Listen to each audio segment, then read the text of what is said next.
Akashvani eight 90।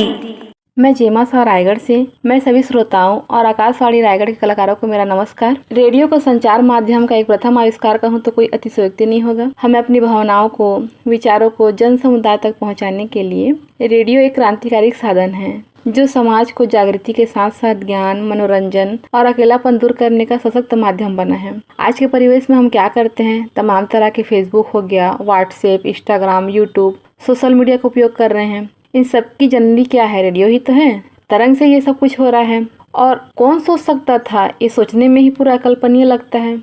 मैं आकाशवाणी के 90 वर्ष पूरे होने के लिए दिल की गहराइयों से बधाइयाँ और शुभकामनाएं प्रेषित करती हूँ और आशा करती हूँ कि जब तक मानव सभ्यता है इसकी उपयोगिता निरंतर बनी रहेगी। धन्यवाद।